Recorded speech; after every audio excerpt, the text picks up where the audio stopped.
Barrie Schwortz, welcome to Unitarian Anabaptist. Don, thank you so much for having me on the program. It's a pleasure, and we've been waiting for this opportunity for a couple months now. So We have. I thank God for the privilege of making it all work out. Amen. And you're talking from your lonely place in Colorado on the other side of Pikes Peak with a foot of snow outside. Correct, and it's still snowing. So I hope this takes your mind off the snow happening outside. Nice and warm here in the house. Okay. Yes. So you are the notable photographer of the Shroud of, one of the notable photographers of the Shroud of Turin back from 1978. So could you describe a little bit about your background and... Sure. Yes. So I'm sure some people may have heard the story, so I'll try and keep it as brief as I can. Back in the 70s, I operated a photographic studio in Santa Barbara, California. And at one point, I was contacted by a local company that was an imaging company that was a contractor to Los Alamos National Laboratories. Mm-hmm. And pretty much everybody knows that they're famous for inventing and developing atomic bombs.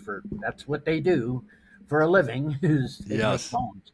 And so I was hired as a photographic consultant on a project over 7 months, and it took old unclassified motion picture films of above ground mushroom clouds, and I had to superimpose other data on top of it, a kilometer scale and other information. Huh.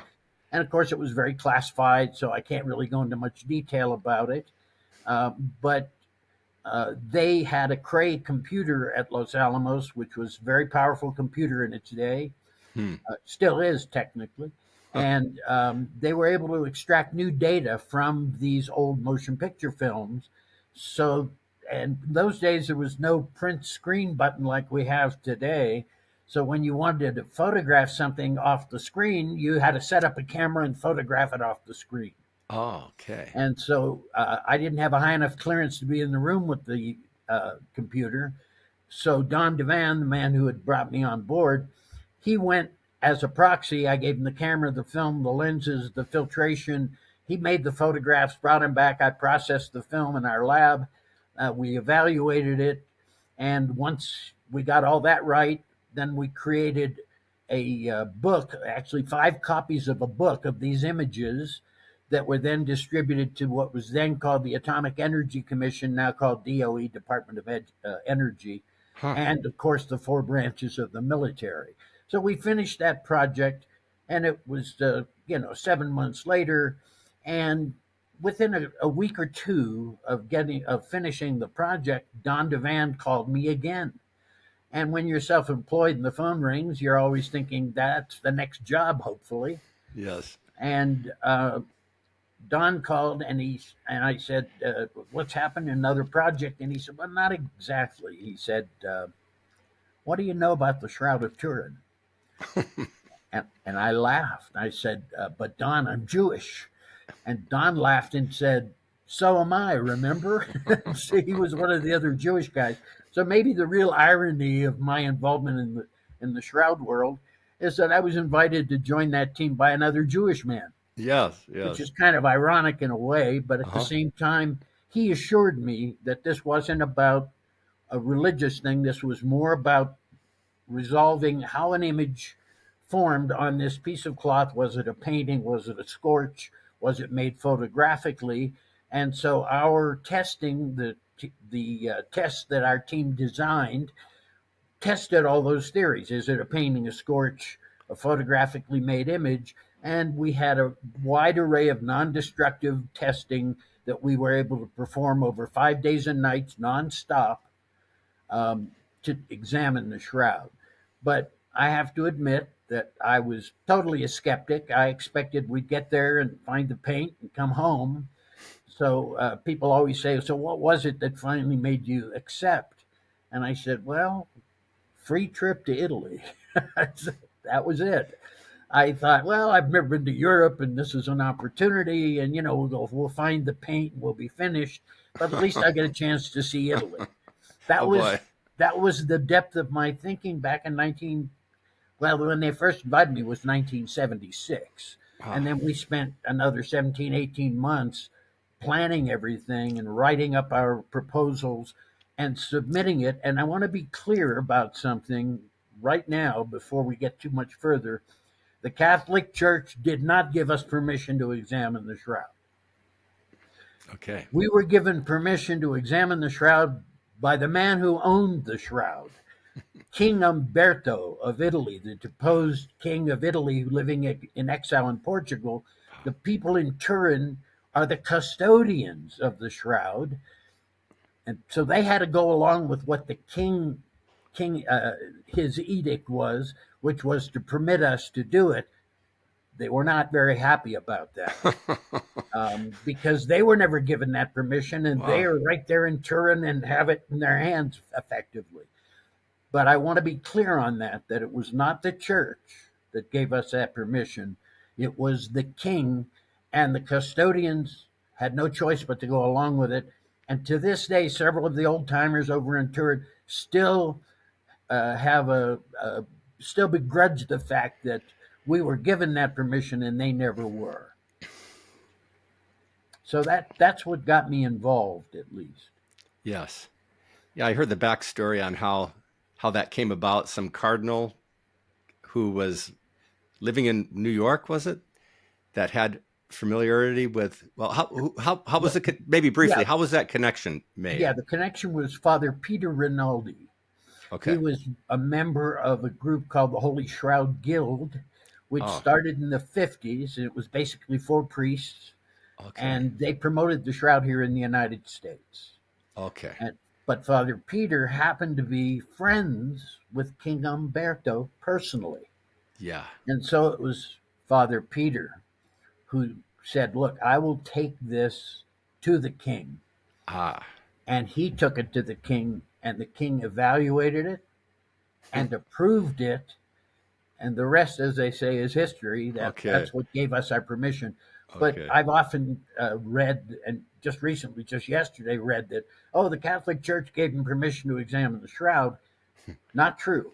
Okay. And Thank you it, for, and I don't believe that had it been up to the Catholic Church that we would have been granted the permission we were.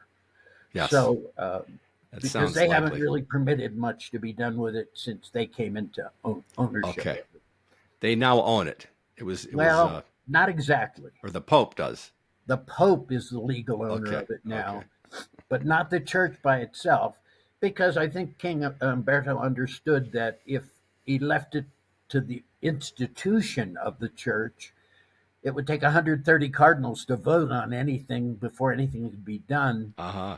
And we know that doesn't always go so well. I mean, there was what, a 7 or 8 year period at some point in the church's history where they couldn't decide who was going to be the pope. So for like 7 or 8 years, they didn't have a pope. So Okay. King Umberto, I think, was wise in saying that it should be one man, the pope, who would have the final say in these matters. And he Okay. became the legal owner. At that time, King Umberto died in 1983. Sadly, his son died today, Really? earlier today. Oh my. But he was born in 37, so he was pushing 90 himself. Okay. At any rate, once King Umberto died, it took 2 years to probate his will. And instead of leaving it to his son, the gentleman who passed away today, uh, he decided to leave it to the living Pope. And at that point in time, it was Pope John Paul II. Okay. Yeah. And as soon as he died and uh, Pope Benedict became Pope, he became the legal owner. And now Pope Francis is the legal owner of Wow. the Shroud of Turin. So you went to Turin a skeptic. Oh, absolutely. What happened in Turin? What was your mindset? Well, in Turin, first of all, we we got to Turin. We had 80 crates of equipment that were shipped over in advance with all our instrumentation and equipment. And We also sent over an X-ray machine, a very low power X-ray. And on the outside of the X-ray crate was a radiation sticker, which is required when you're transporting something like that. And apparently, it gave the Italian customs officials such concern that they seized all 80 crates of our equipment. We got there a week in advance of the date we were supposed to get the shroud. The shroud had been on public display. We got there a week before the end of the public display so we could unpack everything, set everything up, get it all ready. And unfortunately, for 5.5 of those days leading up to them bringing us the shroud, we didn't have our equipment. Yeah. And so finally, a day and a half before it was finally released, we got the equipment. We had to then load it in, uncrate everything, start setting it all up. And we were down to just a day and a half. So we didn't sleep at all that night, obviously. But we Yeah. did get everything set up. And basically, just at the time that they brought us the shroud, we were just finishing up our preparations. It was down to the wire. Now, once the shroud was laid out before us, being a professional photographer, I always have a 10x 10 power magnifier or loop with me. Today it lives on my Swiss Army knife, Oh, but in those days, of course, you can't fly with knives in your pocket, so I actually had an actual loop that looks like this. okay. Uh-huh. And so I was able to, in that first 15, 20 minutes of it being exposed, I immediately went over and started looking for paint. Well, I thought, if there's Yeah. paint, I'm going to see it right away. Yeah. Yeah. And so I went to the image areas of the shroud looking for paint, pigment, binder, any indication something had been added Yeah. to create the image. Uh-huh. And there was nothing there. Just discolored yellowed fibrils on the top surface of the fibers. And those yellowed fibrils, the concentration of those yellow fibrils give the impression of darkness. In Huh. other words, it's like a half tone in a magazine, which is made of little dots. Okay. In a darker area, the dots are closer together and perhaps a little larger.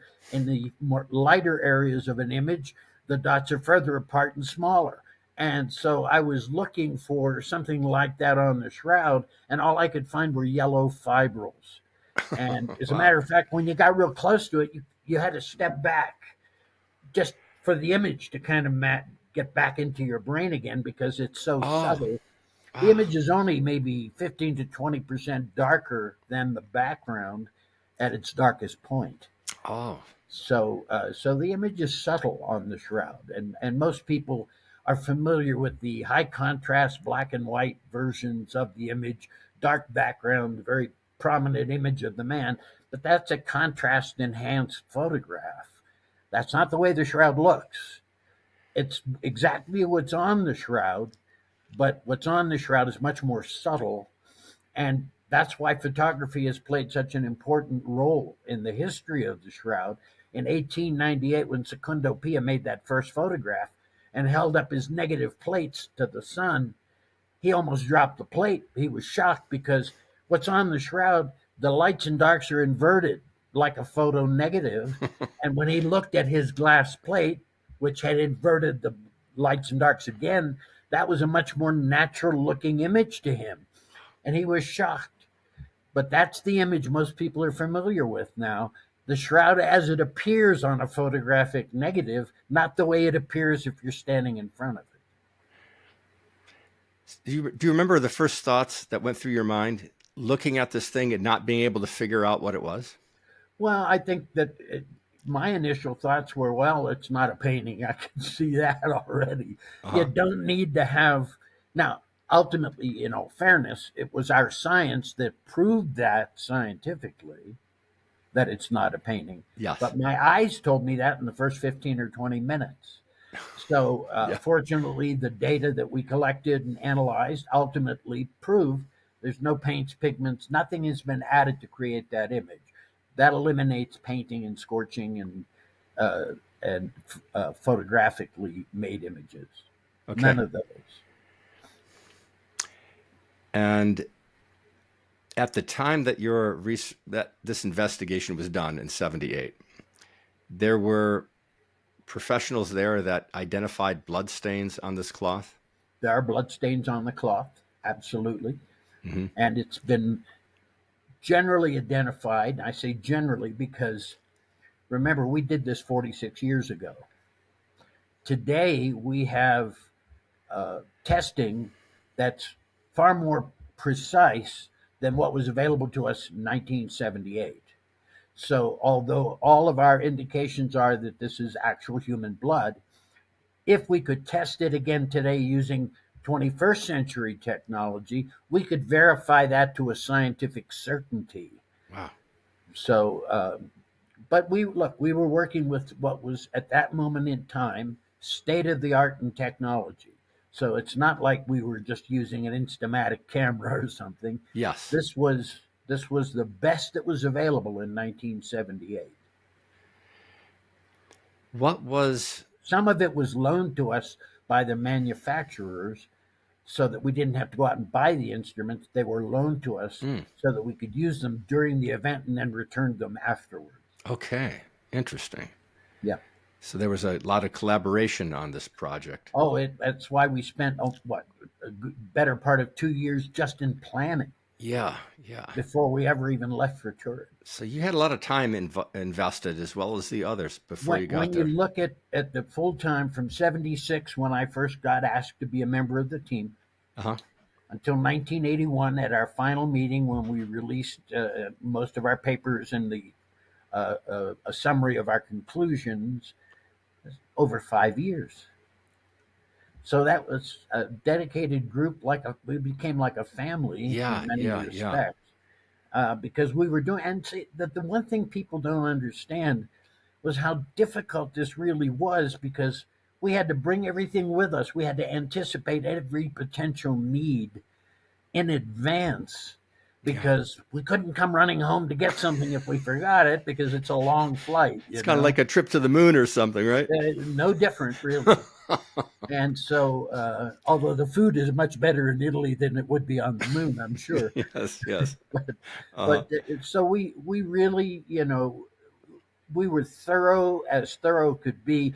To this day, when I look at what these men anticipated, I'm still marvel at how brilliant they were. Just as an example, we had fabricated a steel table with removable panels so that they could remove the panel and do x-rays because you can't do x-rays through Oh. steel panels, Oh. obviously.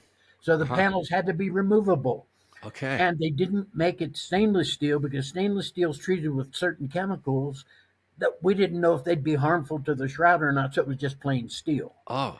On the other hand, these guys anticipated the possibility that plain steel might oxidize on its trip across the ocean. Oh. And sure enough, when we unpacked that table, there was a white powdery dust like on the surface of those panels.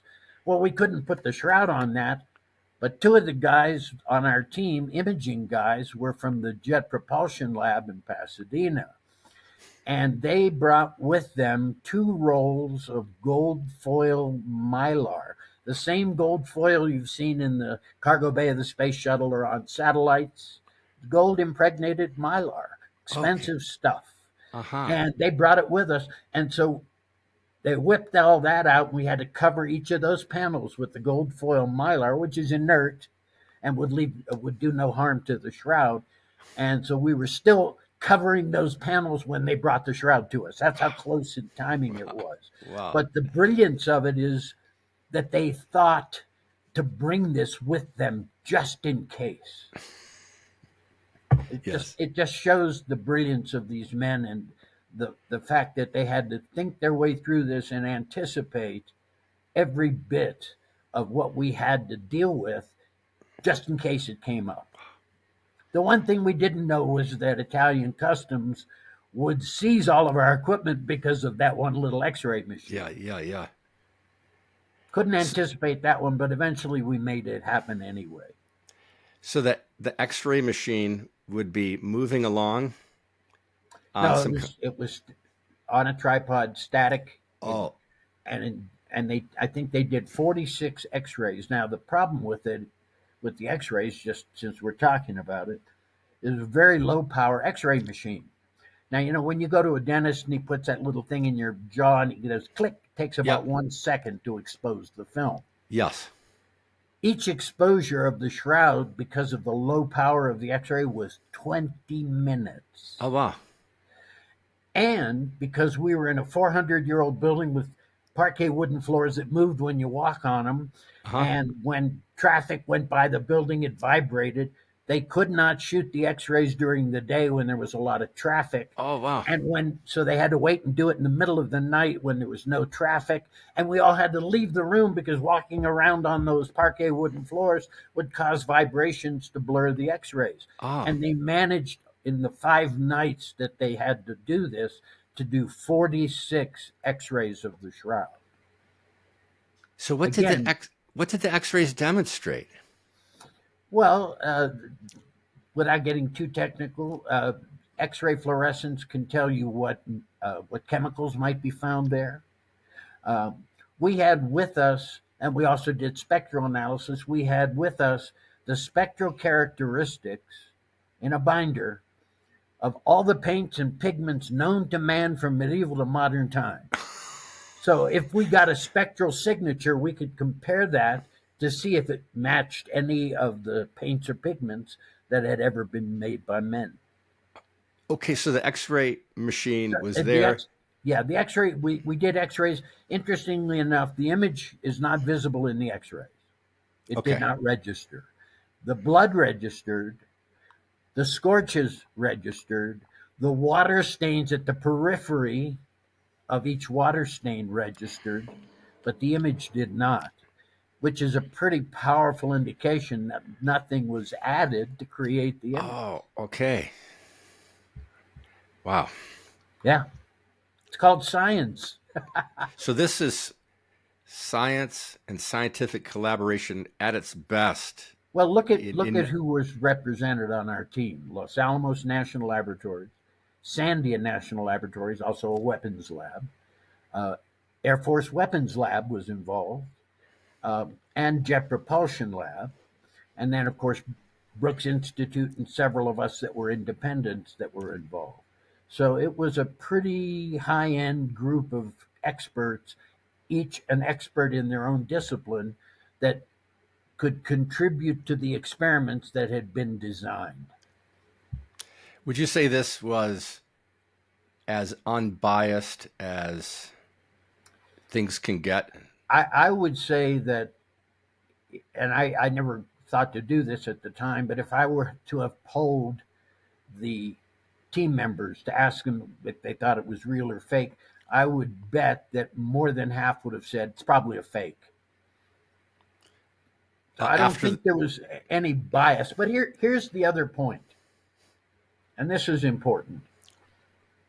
If I'm pointing an instrument at a piece of cloth and I pull the trigger to take a reading, that instrument doesn't care if I'm a Christian, a Jew, or a pagan. It collects the data. The data is then recorded and later analyzed, and the results are then published along with the raw data in peer reviewed scientific journals. So it's all out in the open. There's nothing behind the scenes to be hidden. So it doesn't really matter what our opinions might have been because the data is the data. yes. So what can you tell us about the man under the shroud? Well, What do you see? What do you see? what do you What see? does the shroud tell us about? Well, tell us that we have a man who has been scourged, and even the scourge wounds are unique because if you look throughout Christian art history, you'll see many artists have depicted the scourging of Jesus, and they always show his back shredded. Mel Gibson did it in the movie, you know. But if you're standing behind somebody with a whip and you take a baby step closer, those thongs are going to come around. They're going to scar the front of the body as well. Uh-huh. No artist that I've ever found has ever depicted the front of his body being scourged. But if you look at the man of the shroud, he's scourged from his neck to his ankles front and back. Wow. So what's on the shroud is far more forensically accurate than any of the historical artworks depicting that event in Jesus's torture. So it's pretty gruesome. The Yeah, and so we have and people always say, "Well, how do you know it's Jesus?" Because they scourged many people, they crucified many people, they may have even speared a bunch of them in the side. We have the side wound, as mentioned in the Gospels. We have the crucifixion wounds in the hands and in the feet. But most importantly, we have his scalp covered with wounds from a cap or crown of thorns. Now, as far as we can find, and I'm not a historian, but the experts have looked, it's the only time in documented Roman history that anyone was ever crowned with a crown of thorns. And that was what? Why did they do that? Well, he had proclaimed himself king of the Jews. Oh, so you're the king, are you? Well, then here's your crown. And it was just done to humiliate him and to further add to his torture and oh suffering. yeah. And so when people say to me, well, how do you know it was Jesus? I said, well, this is a man that's had all those tortures applied as just as documented in the shroud. And of course, I've had skeptics say, well, it's too perfect. It can't be real. How do you satisfy that question, right? I mean, Yeah. it is what it is. And here's another interesting little factoid. The bloodstains were on the cloth before the image formed. So if you're an artist and you're going to create this, you have to put forensically accurate bloodstains onto a blank sheet of cloth and then create an image around that that's forensically accurate. We can't do that today, even in Photoshop, okay, let alone some medieval guy doing it Yeah. on a piece of cloth. It's ludicrous to think that that is the case. And yet many people still believe that and that it's an artwork, and it's Oh not. well, they have the right to believe it if they want. Well, and that's what, when I've had people want to come up and they want to debate with me, I'll say, look, if you want to accept this as the result of the resurrection, for example, science can't answer that question. There's no scientific test for resurrection, it's a test of faith. But if you want to believe this is a product of the resurrection, more power to you. You can do that. Just don't expect science to be able to confirm that, Right. because unless we could resurrect dead bodies to see what kind of images we can make, we have no way of scientifically testing it. The scientific method clearly states you can't use an unknown, the mechanism of resurrection, to prove another unknown, the mechanism of image formation on the shroud. So the scientific method doesn't permit us to go beyond where, look, science has to deal with the observable and the measurable. Faith has no boundaries. Well, I just, as you're talking, I'm just thinking science hasn't even proven how this image got on the shroud itself. Correct. So, Now, there's still several natural formation mechanisms that have never been completely tested.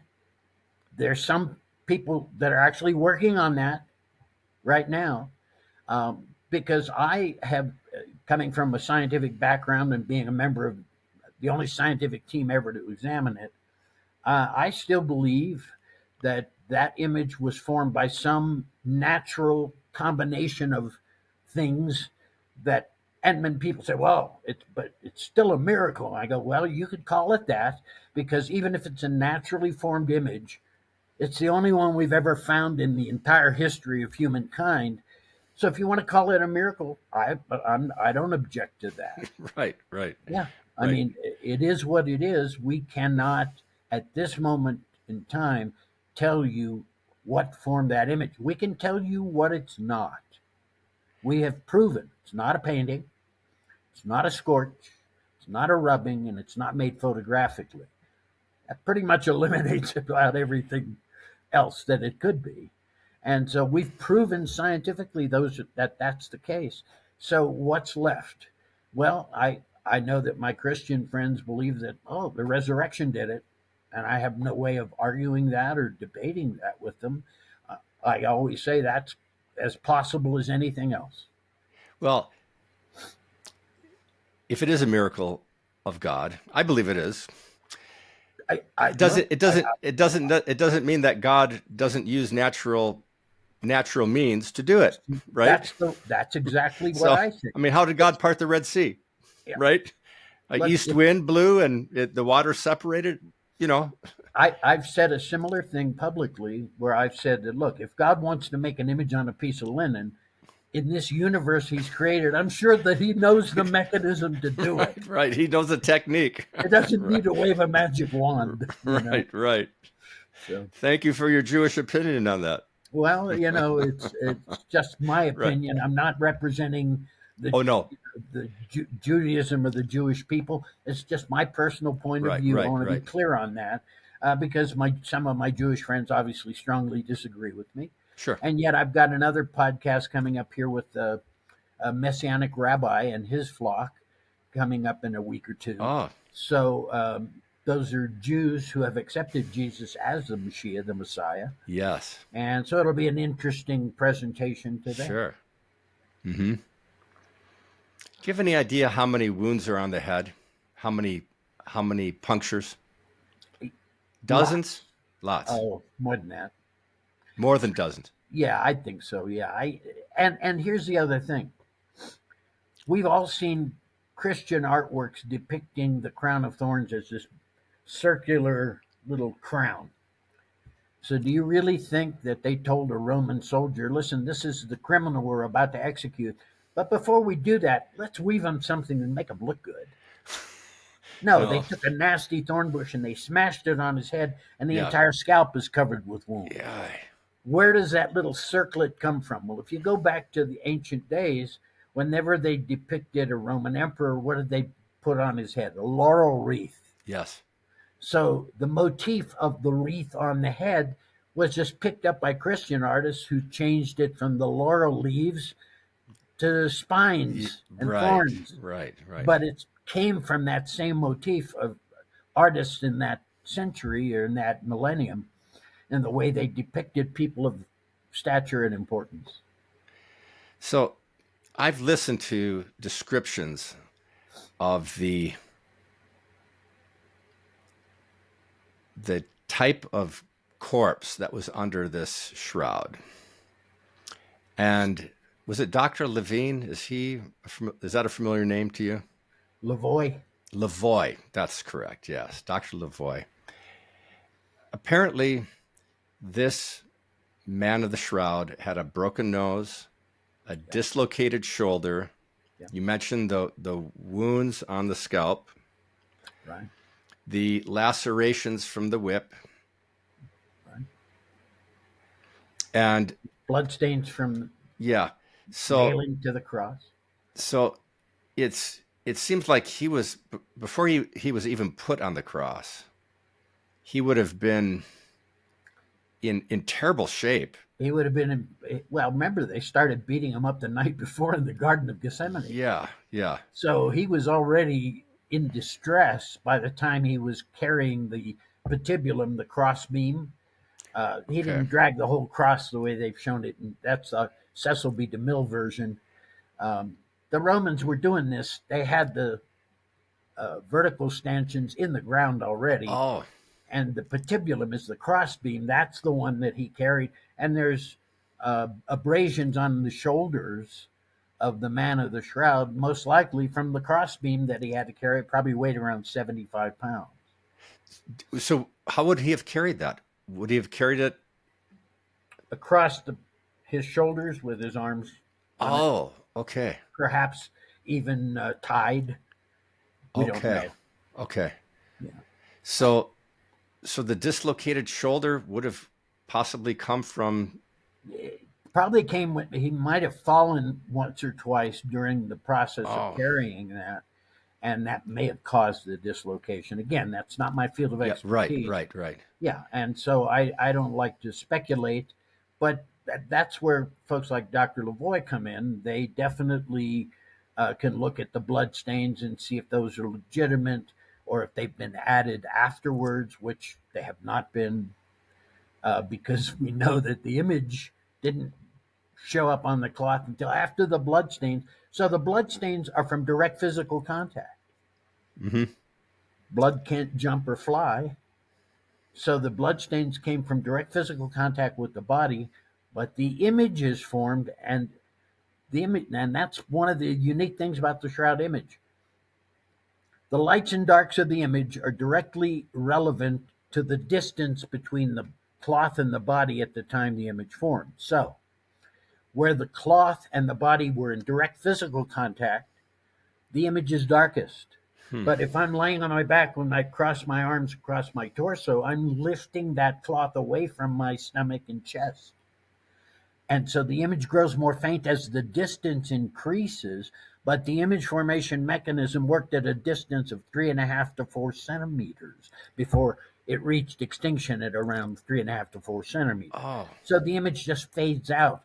That's another reason we know it isn't a photograph or an artwork, because artists always start with an outline. A properly focused photograph will have a nice sharp outline of the subject. The image on the shroud gradually fades out at its periphery period. okay. So that's another factoid that you have to add in to say that, wait a minute, this cannot be an artwork because it has none of the attributes of an artwork. None. Zero. So did you say 3 centimeters? After 3 centimeters, or Between 3 and 4 centimeters, okay, approximately. 3.5 centimeters. Yeah, So that is maybe an inch and a half or so. right. Which means Okay. that the imaging mechanism worked at a distance. Mm-hmm. And that encoded into the lights and darks of the shroud image topographic or spatial information. It's often referred to as 3D information. But that's how, and normal photography doesn't do that. I mean, look, in my normal photographs, I can imply depth by using highlights and shadows. Highlights and shadows. So that implies a certain shape and form, right? On the shroud, that is encoded based on distance. Huh. I've never seen another image made that way, ever. It really, Yeah, it I really know. leaves you wondering, doesn't it? Like, Well, I mean, it's 46 years later, and I still don't know the answers. okay. So you have a site called the shroud.com. No, it's just plain shroud.com, not the Shroud.com. Okay. shroud.com. Shroud.com. And yours was the first site to highlight details. We are the first website on the shroud. Okay. Went online January of 1996. Wow. People make a big issue about our being the number one organic search result on Google. And I have to point out that we're 2 years older than Google. Google came along in about 1998, and by then we Okay. were already 2 years old. I see. Okay. So 1996. So 1996 is a good year for cars too, isn't it? yeah, that's what I still drive, an old 96 Lexus. Your last two cars, 1996. Both of them were 1996. One was a Chevy that I totaled in a head-on collision right here on my road Oh, with a giant big pickup truck. There was no way to win that battle. okay. And so I got the money from the insurance company and went out and found myself a Good. 14-year-old Lexus, which I've been driving for another All 14 right. years. Isn't that ironic, huh? Well, Something sweet I about live 1996. living So, on a dirt road in the Rocky Mountains. If I got a new car, I'd be paranoid of scratches and dust and dirt. you're right, right, right. You I don't don't have worry to about worry that. about That's that. good. You can concentrate on shroud.com. And believe me, it takes a lot of concentration. Yeah. So you get a couple million views a year to this Yeah, site? yeah. Couple million views. So, any idea who these people are that are tuning in? Interestingly enough, the only honest answer to that question is not really, because we don't monetize our visitors. We allow no advertising on the website, so we don't count clicks. We Uh-huh. don't use cookies. We don't use trackers. When you come to shroud.com, you remain totally anonymous unless you choose to join our mailing list. And to do so, you only need a valid email address. You don't even have to put your name there. Okay. So Okay. we don't make money on our visitors. Now think about this. If we did do that, that would be a great source of income for us. Oh yeah, you'd probably be driving a 2024 automobile. Probably a little bit newer anyway. Yes, yes. Bottom So, line is, well, mhm. it doesn't belong to me anyway. Yeah, yeah, yeah. 14 years ago, I formed the Shroud of Turin Education and Research Association, STERA, Uh-huh. which is a 501c3. And we got lawyers and we legally transferred the ownership of the website, all my photography, and all the other materials I've collected, Shroud related, legally transferred the ownership over to Stera. So I don't own these materials anymore. Okay. Can you talk about the ownership, the original ownership of the photographs? How you actually took Well, the pictures and had ownership of these yeah, the pictures? reason, well, I brought this up we had a what we called a dry run meeting a month before we left for Turin. And being a professional photographer, I was concerned about what the copyright issues might be. And so I brought it up at the meeting, and the word from King Umberto was, through Father Peter Rinaldi, the king didn't want it to even slightly appear that he or the Church of Custodians were trying to interfere in any way with our research. So each researcher would own his own data. Ah, okay. So I spent in 1978 dollars about $2,500 on film and processing the film. Translated into today's dollars, it's just around $11,000. And of course, that was never reimbursed.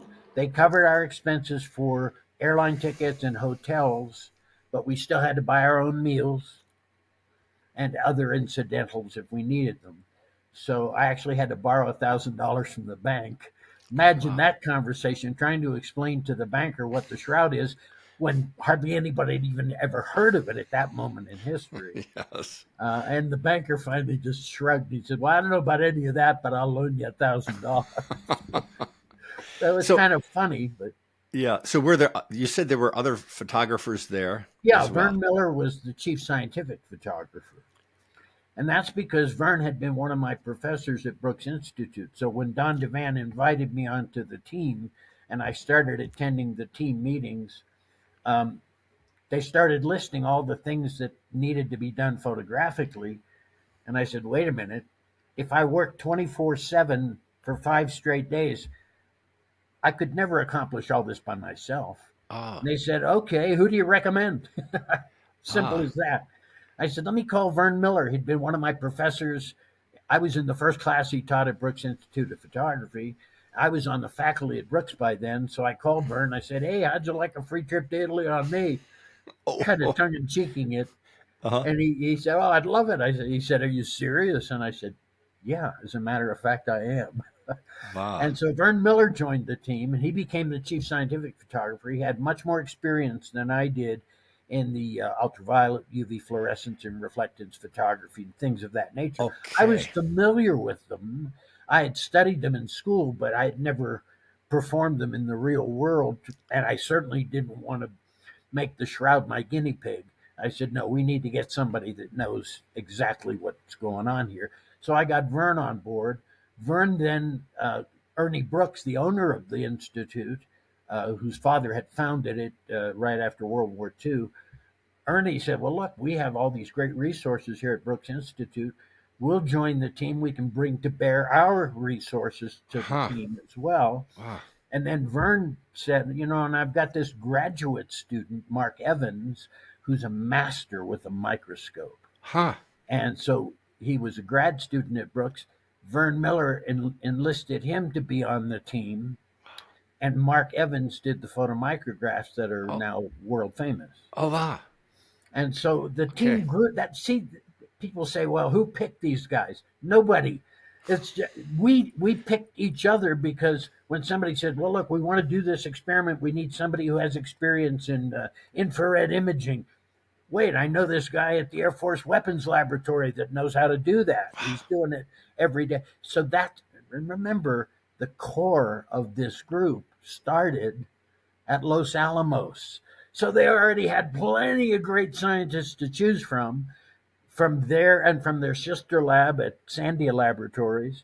And then the Air Force Weapons Lab guys were also working over at Los Alamos because it's a weapons lab. And then they brought on the two guys from the Jet Propulsion Lab, primarily because Don Lynn, who was one of the two men from JPL, had been head of imaging on Voyager, Viking, Mariner, and Galileo projects. He was my hero on that team right from the get go. He's a NASA imaging scientist who brought us these amazing images, and he was also my mentor when I built that website.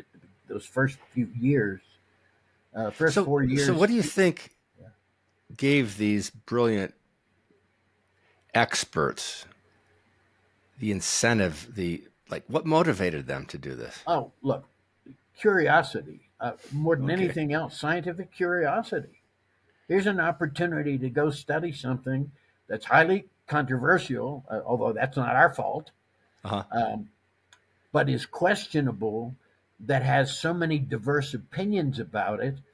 And here's an opportunity to take the science that these guys had spent their lives Okay. perfecting Okay. and go over there and apply it to something that we all understood was meaningful to a billion or so people on the Okay. planet. All right. So scientific curiosity more than anything else, Yeah. that's what eventually hooked me, aside from my little tongue-in-cheek business of free Yeah. trip to Italy. I was interested in the image. I was curious about it. I was skeptical of it. Well, it had to be rather fascinating for these fellas to go outside of their normal routine and apply their understanding for something a little bit different than a bomb or a jet or a spaceship, right? A nuclear weapon of some Or a sort, nuclear weapon. Yeah.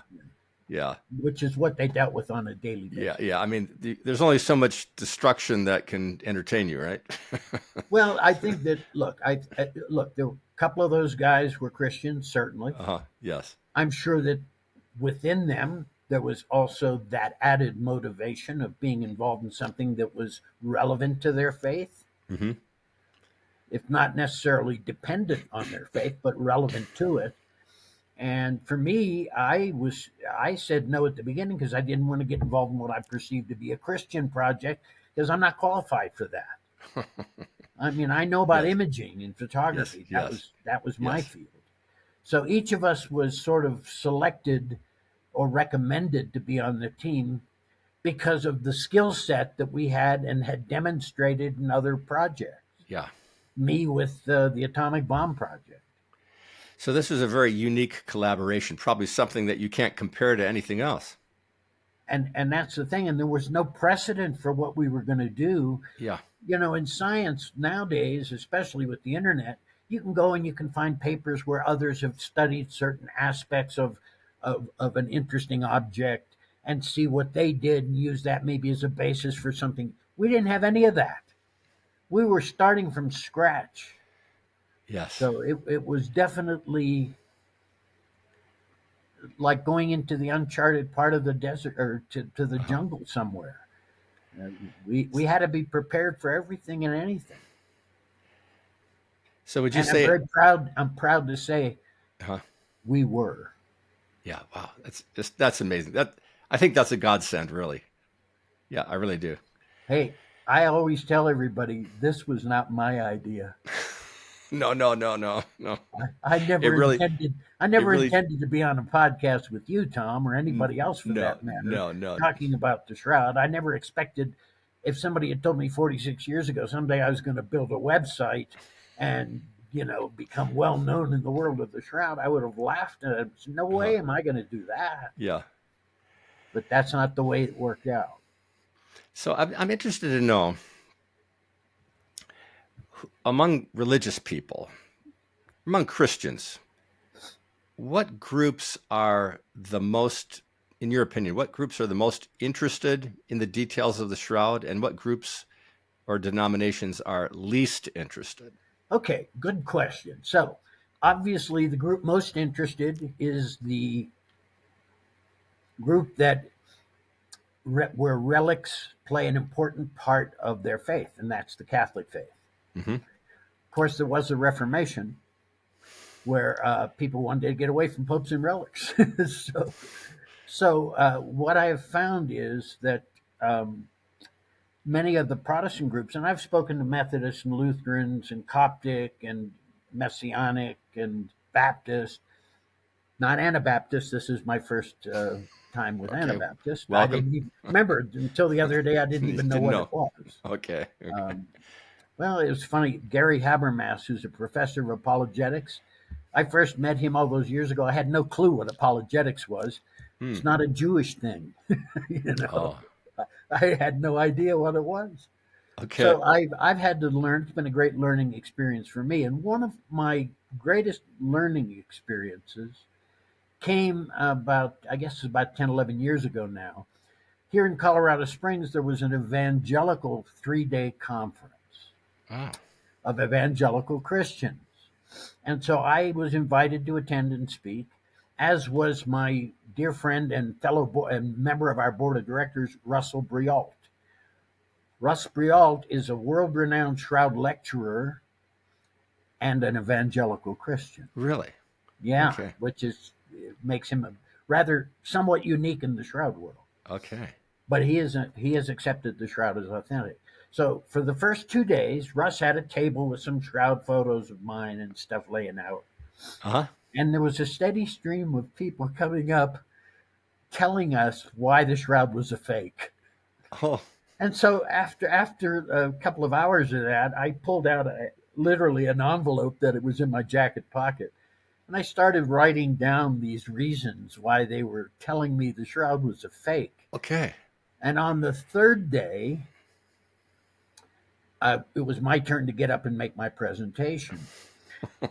But before I actually started the actual PowerPoint, I did a David Letterman top 5 reasons why.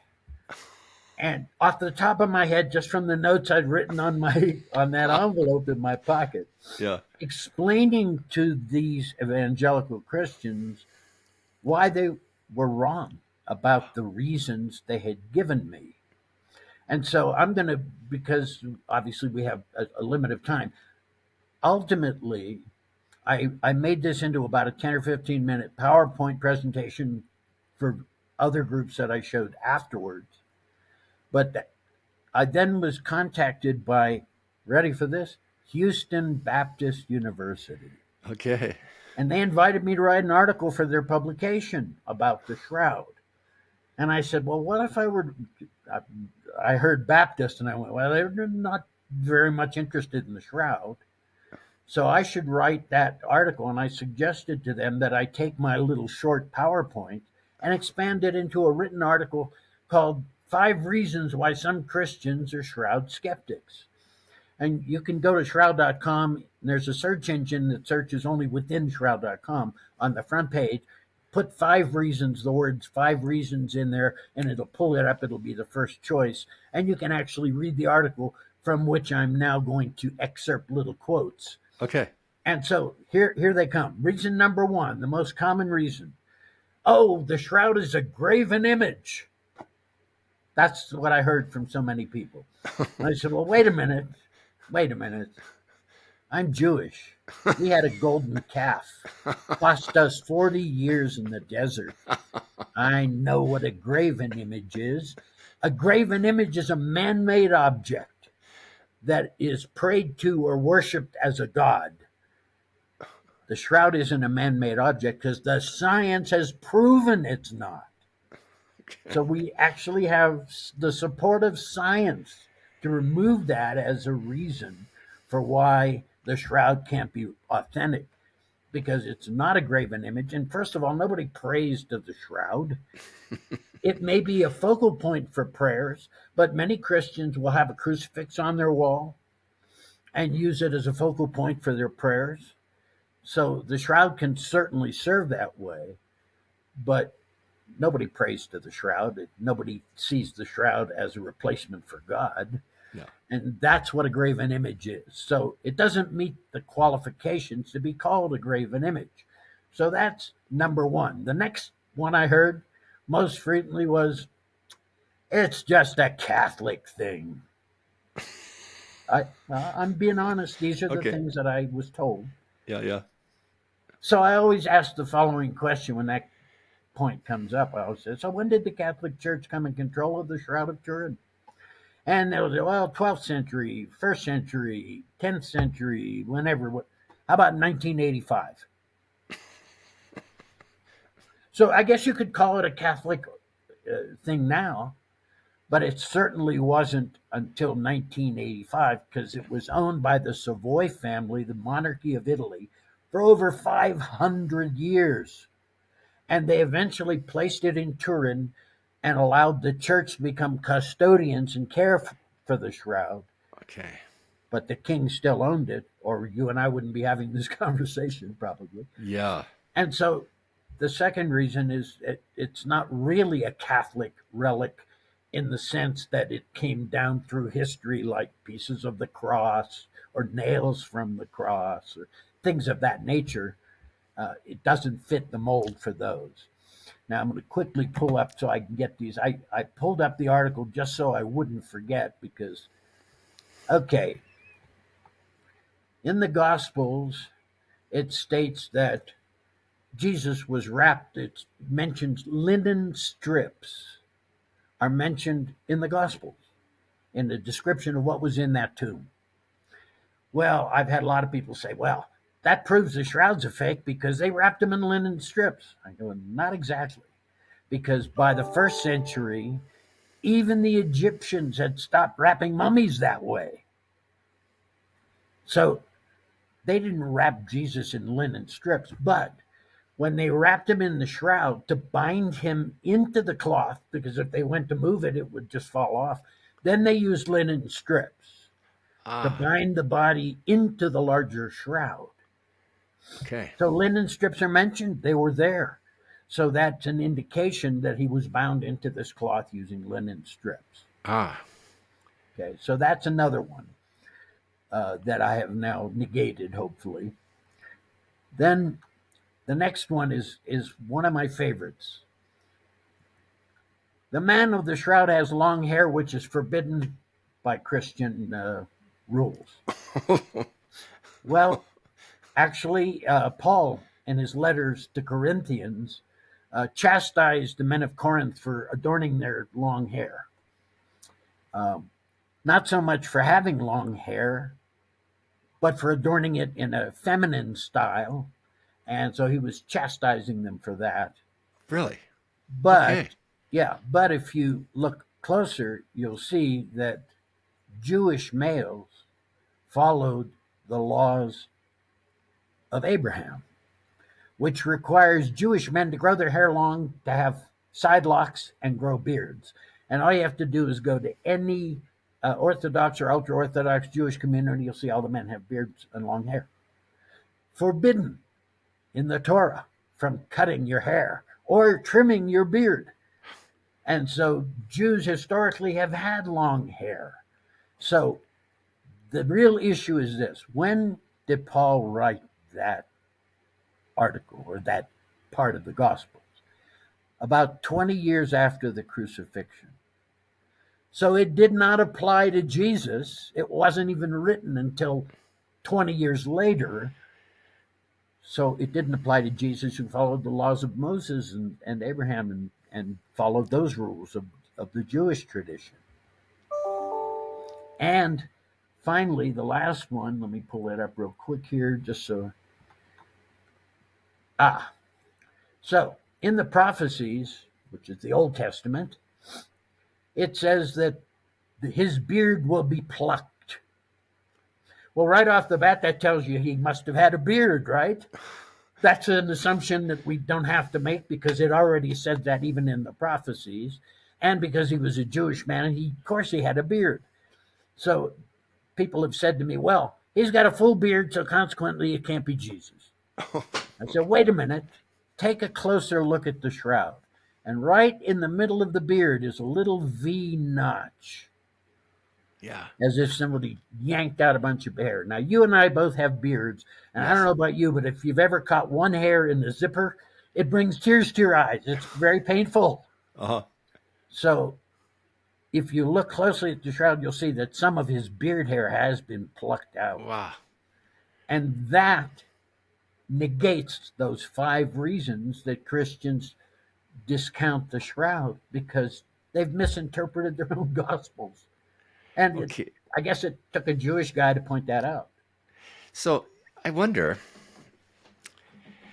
having familiarity with Protestant background, I would where imagine there you is do, yeah. where there is a very, very strong emphasis on this idea that Jesus is God or a God person or some kind of incarnation of God.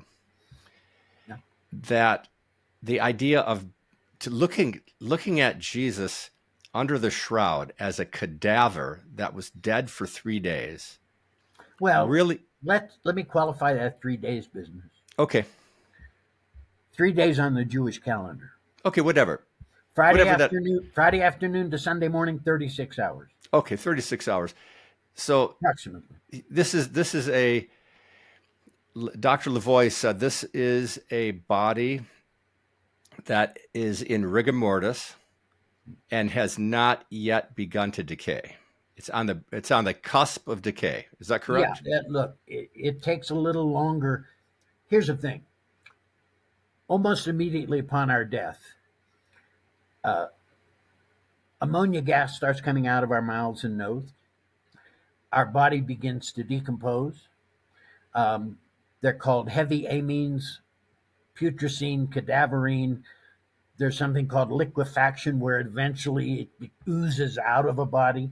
But that all takes much more time than 36 hours. So there are no signs of corruption, which I believe is the term used in the Gospels anyway. No signs of corruption on Jesus because he really wasn't in the tomb long enough for any of that to become apparent. Mm-hmm. But you can be sure that if his breathing had stopped and he was considered dead, as most of us believe, then the decomposition had begun. Yes. It Yes, just it had. hadn't advanced to a point where it became liquefaction Yeah, and right. oozed out onto the So cloth. the body had form, but it was in a rigid. I guess you call it rigor mortis when something is Rigor mortis, yeah, and rigid. again, I'm not an authority on that. Rigor mortis can last so many hours depending on temperature, humidity, Yeah. body temperature. Uh, there are many factors apparently involved in how long rigor mortis stays before it relaxes. And Dr. Lavoie is the perfect guy to answer those kind of questions. Now, but again, I'm just thinking in terms of how maybe a Protestant would think that you have, like, if you ask a typical question to ask is, do you believe Jesus was a man, or do you believe Jesus really died what as a human? Like, did he die like a human death? Did he suffer a human death? And the answer that comes back is something like, um, he died as a human, but not, but he wasn't really a human. you know, Well, that you know, that kind of again, that's more from a theological from a point of view. theological perspective. I'm just thinking in Yeah, terms of the psychological effect yeah. on And look, on a faith. I'm not qualified to debate that issue Sure. specifically. Hmm. I always say this: that what has been written about Jesus, considering the fact that he died over 2,000 years ago, his impact on this planet is even felt more today than when he was alive. So we have to give credence. Think about this: setting aside all religion and theology, just as a human being, how can you not feel empathy for a man willing to die a horrible death and suffer what he suffered for what he believed? Yes. How can you not empathize with that? That he was willing to accept that horrible, torturous death because he believed so strongly in his faith. So, Right. so from my Right. point of view, um, whether or not he was the prophesied Messiah as written in the Old Testament is a separate issue. I have always said that accepting the peer-reviewed science about this piece of cloth and accepting the historicity of Jesus of Nazareth is enough for me to say this is a cloth that wrapped that man's body. Whether or not he was the Messiah as prophesied in the Old Testament, separate issue. Right, right. Not I appreciate. Let yeah, me let me. not one that I'm willing to address. Okay, that's fine. But what you have addressed, I don't think you give yourself credit enough for what you have just addressed. Okay. So what you're saying is that Jesus suffered what he did because he had faith. And that faith that he had was in his God. Amen. So a man that has faith in God and is willing to suffer for that faith cannot be God himself. Well, I wouldn't draw that conclusion necessarily, but Well, I can understand that being in the logical progression of conclusions that's a possible conclusion. with a lot of presupposition attached. Yeah, Because, and look, yeah, and I know you're not here to address this, well, and but look, I've not studied theology well enough to ever speak my mind. I can share my personal beliefs, which I have done with you and with others. mhm, But when it comes to the greater theological issues, I leave that to the theologians. And one of the great advantages of being the editor of Shroud.com is that I can pick up the phone and call Gary Habermas, the the real expert out there. I was just on the phone with him recently, actually, and I can get the information from somebody who's truly studied that theology in depth sure, and get an answer that's a much more qualified answer than I could give. when it comes to religion. Yeah, Uh-huh. yeah. So, And look, it, I'm one of the few people you'll get on your show that when a question is asked, and if I don't know the answer, I'll be the first to say I don't know. I appreciate that. Yes.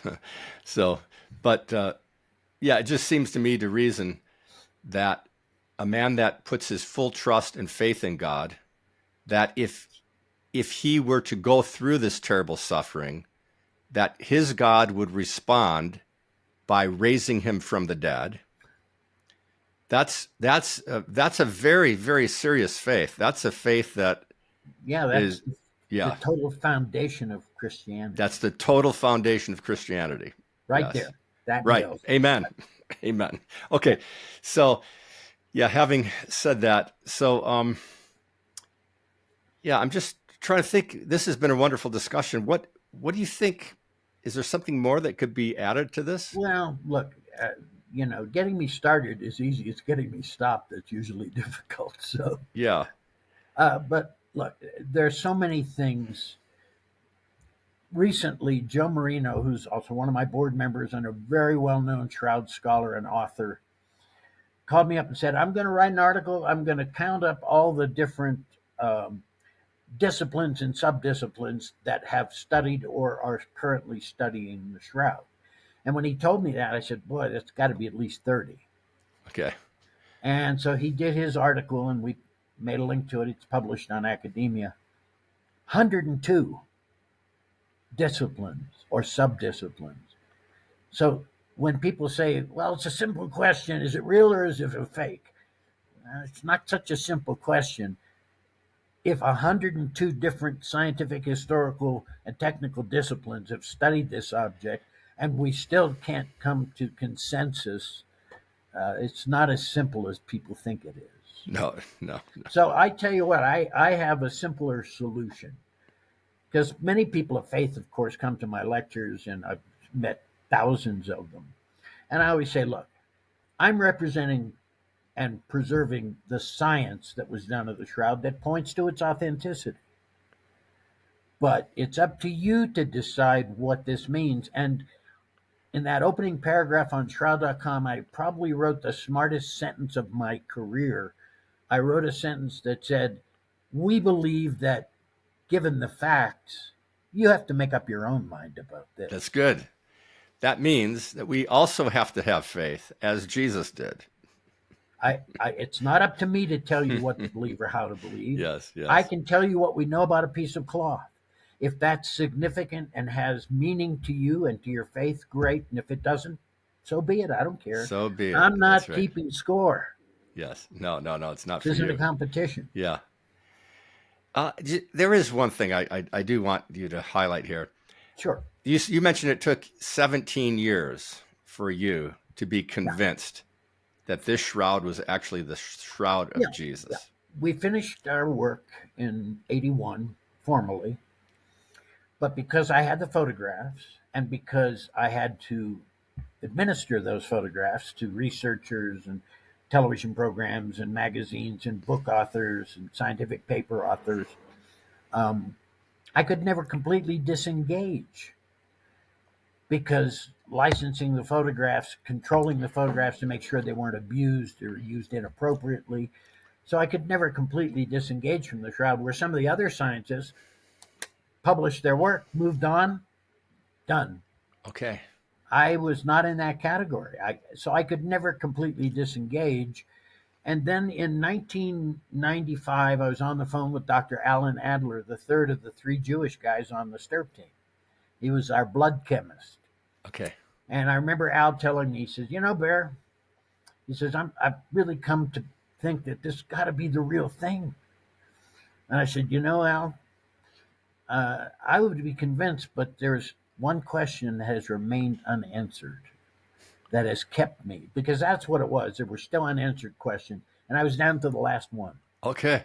And that last question was, why is the blood on the shroud still reddish in color? Old blood turns black or brown right away within half an hour or more, Okay. or less sometimes, depending on temperatures and humidity and stuff.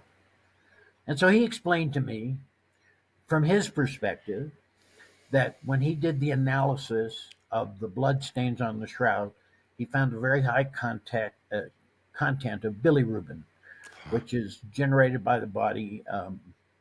I always jokingly say bilirubin is not a Jewish guy from New York.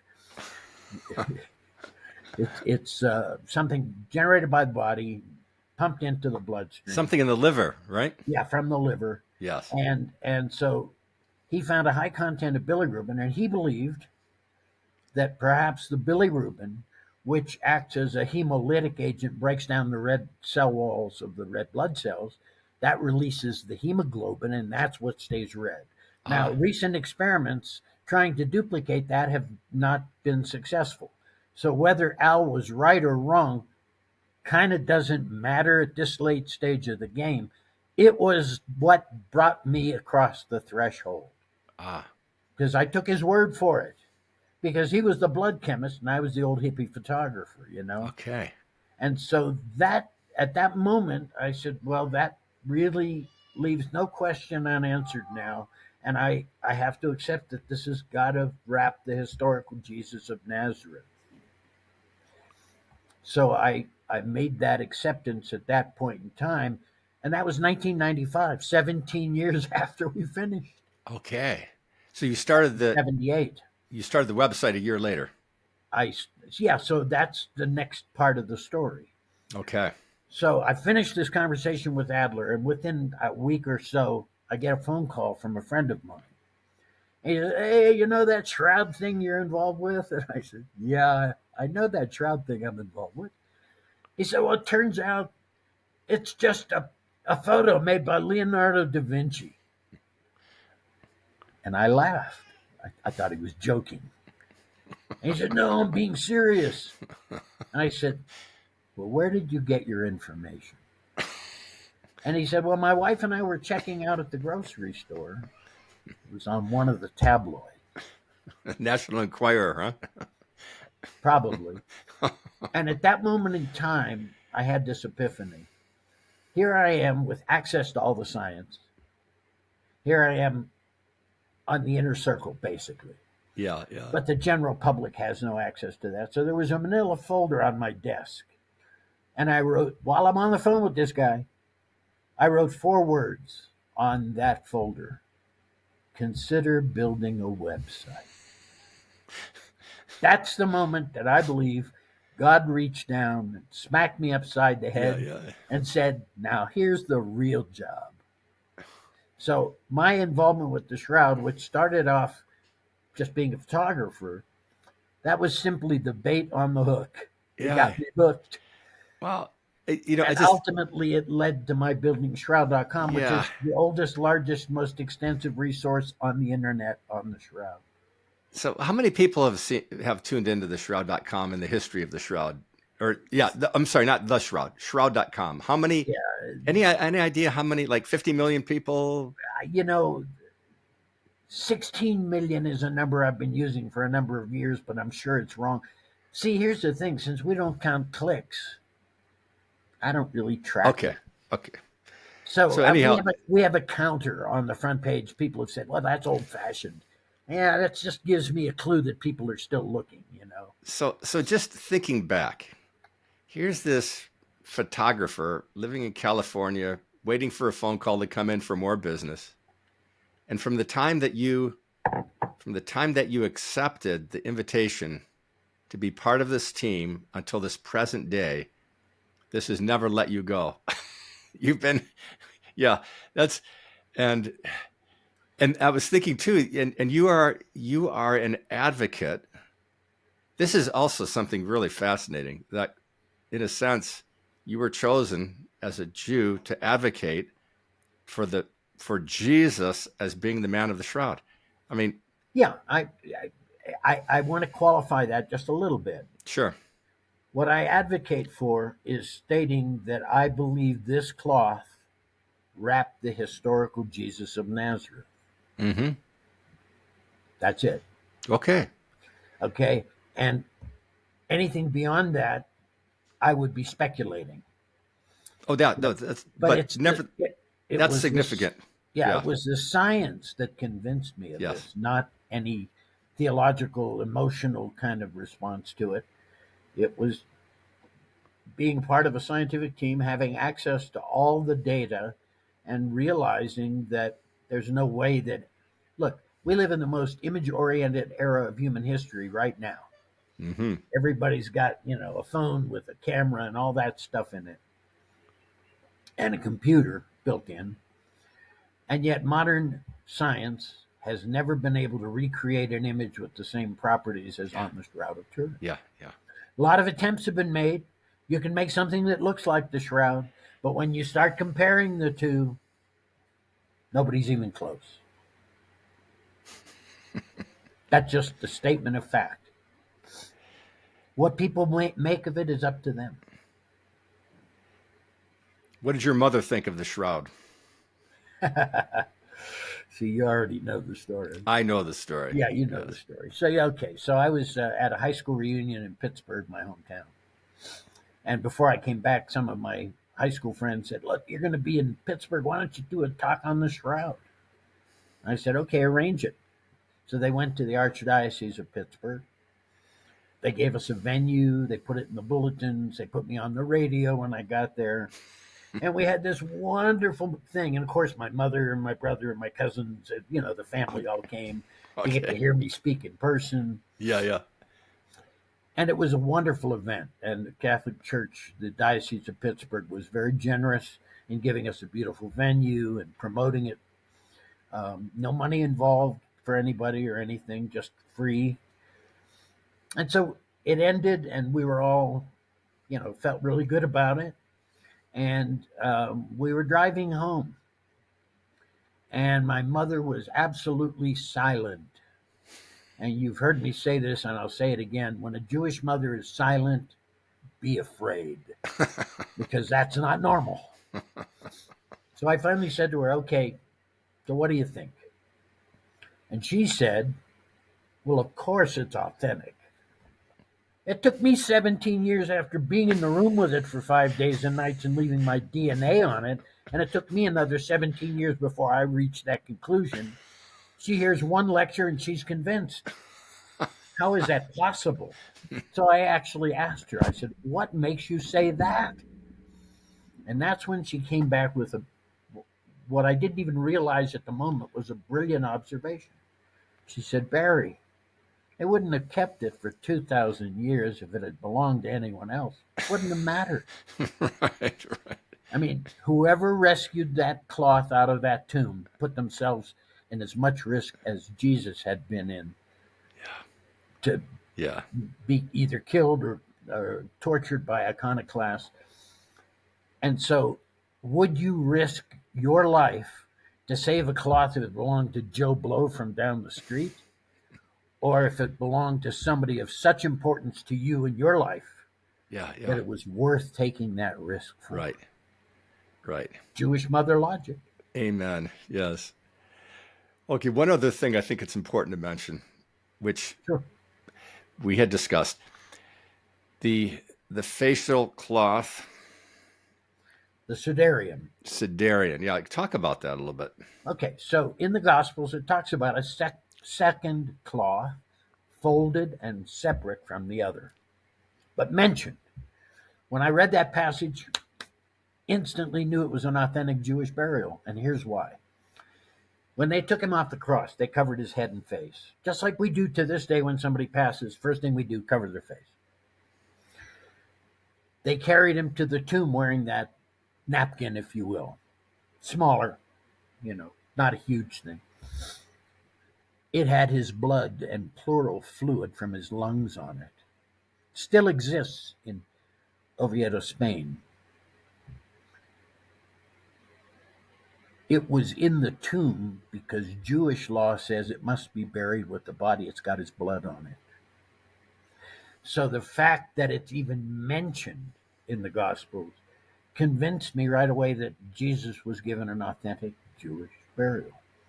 The Sudarium of Oviedo, which, by the way, I was in on a pilgrimage, believe it or not, from Portugal, from Fatima, and one of our stops was in uh, Oviedo, Spain. And the gentleman who was leading us on this pilgrimage worked for the King of Portugal. Hmm. So as we pulled into Oviedo, I saw him. He was on the phone, and he told the driver of our van, "Pull up in front of the cathedral where the Sudarium is kept." Uh huh. And he said to me, "Come on, let's go." I said, so I go outside the van and I go, "What's up?" He said, "I've I've just been given permission for them to open it up and show it to you, but No not way. everybody, just you." Wow. I said, "What, are you kidding me?" I said, "Who who did you call that could?" He said, "There's only one person in all of Spain that can call down to the cathedral and tell them to open it up and show it to you." And I said, "Who's that?" "The king, of course." He had called Juan Carlos. Well, look, if you work for one king, I guess, from the King of Portugal, you got the phone number of the King of Spain. Oh my. And he called up, and the King of Spain called down to the cathedral and told the pastor of the cathedral, open up the reliquarium and show him the Sudarium. So, what was What it? a privilege. So, was it under glass or was it? No. No, it's in a little casket inside of an altar behind bars in a reliquarium that looks like a an ancient prison or a down underground So, could underneath the cathedral. was it something like was it unfolded or was it folded? No, it was unfolded. So it fits on a 24 by 36 print. So it's within those parameters. Okay. Yeah. Yeah, that was a great privilege, but like remember Mel Brooks once said in one of his movies, it's good to be the king. He was right. Yes. Yes. So, yeah, there is one other thing, I guess, before we leave, before You we keep say saying goodnight. that, Tom. Uh, I I think maybe it would be good for you to give a description of the shroud, how the image is on, like front and back. Okay. Describe the space between, like, give us an idea of how All to right. interpret what we're looking at here. All right. Well, the shroud is a 14 and a half foot long, 3.5 foot wide. These are approximate numbers. Mm-hmm. Because it can vary in shape and size by humidity and temperature and just the way it's smoothed out, it stretches. It's a herringbone 3/2 herringbone twill. So you can stretch it if you're not careful, Ah, which would distort the image. okay. So its size can vary, but it's about 14 and a half by 3.5 feet. On one side of the cloth is the head to head image ventral front and dorsal back of the man. And so it would have inevitably been wrapped around the body, assuming this is the cloth. Lay the body, I don't know if you can see this, lay the body here and wrap the cloth over him with his feet at the open end. Okay. And so there is about 6 or 7 inches of space between the front of the body and the back of the body, which is the space at the top of the head, which tells me that when they did the wrapping, there was probably some space left. I don't know if you can see it. A little bit of space left, so the top of the head was not touching the cloth. Okay. And that explains blank space between the two ventral and dorsal images, both images on the same side of the cloth. No image on the reverse of the cloth. Nothing. Nothing penetrated through except the blood stains and the water stains penetrated through the cloth via capillarity from the blood stains, of course, soaked through the cloth, and the fire of 1532 that caused all the damage on the cloth. They used some water to try and mitigate the fire, and that water spread out into the cloth, carrying with it dust and dirt and debris around the edges of the periphery of the water stains, enough for them to show up on the x-rays. Oh. Okay. But the image is on the top surface of the fibrils of the image, just on one side of the cloth. Oh, but you said there is some image of the back of the head also? Both images, ventral and dorsal, are on one side of the cloth. Oh, I see what you're saying. I'm sorry. See, here's the thing. Yeah. Try it again. Okay. So inside that fold is the front of the image and the back of the image. Okay. All I see what you're saying. one side of the Okay, all on one side. Yep. Both sides of the body on one side of the cloth. Okay. But the blood stains soak through and do show up on the reverse side where no image is. Okay. As do the water stains. So they permeated the cloth via capillarity. Okay. Thank you for that. If the image had been painted, we'd see some of that on both sides. Paint would penetrate.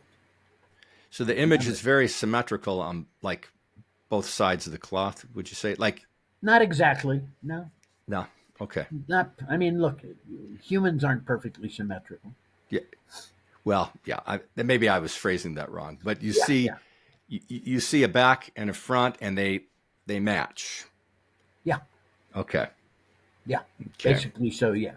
Yes. Remembering that doing measurements from the shroud image is very difficult because, unlike an artwork, where in an artwork the artist draws an outline, so there's a defined edge to the artwork. The shroud image just fades out. So doing precise measurements is difficult because where do you start and stop your measurements? Yes. It's a little bit arbitrary. Yes. And because of the stretching and the variations of the size of the cloth based on relative humidity and temperature, we could do a series of tests today and do another series next week and get slightly different readings. Okay. Also depends on how smoothed out the cloth is, and we had to be very careful when we put it on our table and held it in place with magnets around the periphery, not to stretch it, but to smooth it without stretching it. Wow. So even applying it onto the table that we brought with us had to be done very carefully. Okay. We had to take all this into consideration. Yes. Well, I really appreciate you coming on and giving this wonderful. Pleasure. Yes. Well, see, now I can add Anabaptist to my list. There you go. Even though, folks, I had to ask him what Anabaptist was. Well, just maybe the more like, don't forget about the Unitarian part. Okay, well, I already have. Yeah, there are not so many Unitarians among the Anabaptists. Okay, well, yeah, you know, there were many more in the 1500s. The Unitarian branch of the Anabaptists were the most radical Reformation types. I see. So the current Anabaptists have mellowed a little bit. Well, it's just put it this way. So, like the most persecuted of the Anabaptists were the Unitarian variety. Okay. And they had to settle in Poland, and they were prominent in Poland for, I don't know, 75 years or so, maybe more. It's where my parents were both born. Okay. All right. My mother was and father both were immigrants to the U.S. I'm first generation born here. I have now lectured in every major city in Poland, including Częstochowa, which is the most important pilgrimage site in all of Poland. Wow. And I did a Interesting. shroud presentation in Częstochowa. Okay. Very nice. And also visited the village where my mother was born and spoke in the little Catholic church she remembered from when she was a child. Kind of ironic that a Jewish child, her best recollection of the little village they lived in was the little Catholic church by the river. Yeah. And then when I got a copy of her birth certificate, guess where the birth certificate was registered? The little Catholic church by the river. Really? Wow. Jewish children, as a priest signed my mother's birth certificate. When did your mother land in the U.S.? Sorry. That's okay. Ask me ask me one more time. When did your mother land in the United States? She came with her parents. 1930. 1930. She was Okay. 7 years old at the time, Okay. youngest of 4 kids. Ah. And all of the immigrants from our family have gone now. So none of those that were born over in Europe are alive anymore. Well, it's hard to imagine if your mother had stayed there another 10 years or so that she probably would have been. My father didn't get out until 1936. Wow. Oh, wow. Hitler was already in power. Yeah. From 30 to 33 became Reich Chancellor. So if your mother had stayed in Poland, we might not have shroud.com. We wouldn't be having this conversation. We wouldn't be having this conversation. Or my father. And listen, Yes. I'll quickly share this with you. My grandfather, my paternal grandfather, my father's father, came to America, left a wife and 2 kids in Poland. Came to America, settled in Pittsburgh, married another woman. By 1936, the rabbi said to my grandfather, "You better get your family out of Poland." Uh-huh. My grandfather, in his infinite wisdom, sends for his son, but not for the wife and daughter. Huh. Son comes over with his cousin, a girl. He's 12, she's 14. They come through Ellis Island, go through all that, gets to Pittsburgh, knocks on the door of his father. The old man opens the door and says, "What are you doing here?" "You sent for me." He says, "Yeah, but you're not staying with me." And he slammed the door in his face. My father had to go be with the cousins. He never sent for the wife and daughter. In the 60s, my father went to Poland, went to Auschwitz, and found his mother and sister's name in the rolls at Really? Auschwitz. Yeah. So there's good and bad in all different places, you know. Wow. I didn't obviously get along too well with my paternal grandfather. No. Very sad I'm story. sure that there are many stories like that. Yeah, yeah. Well, thank God he saved a remnant. Hey, at least, look, can you imagine being 12 years old, coming with your 14-year-old cousin through Ellis Island, you don't speak the language, No. completely overwhelmed, coming from a small village in Poland, Yeah, landing in New York? yeah. I No, I mean, can't imagine. I don't know No. how he could even handle that. Yeah, yeah. They were pretty tough people. They had to be. Yes. Yeah. Okay, Barry. Well, I guess we probably should close this session. I think I've pretty much answered most of the questions. Yeah, I can't think of anything else that needs to be covered at this point, but As soon as we finish, you'll think of 3 more things. I probably will. But I think this has gone well, and I hope my audience will enjoy it as much as I have.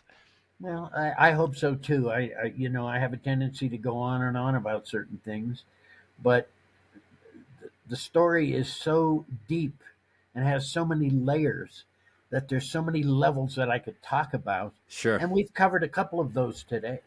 Okay. Okay. Well, I will say Lila Tov Thank you and shalom. and Shalom. I don't know how to say that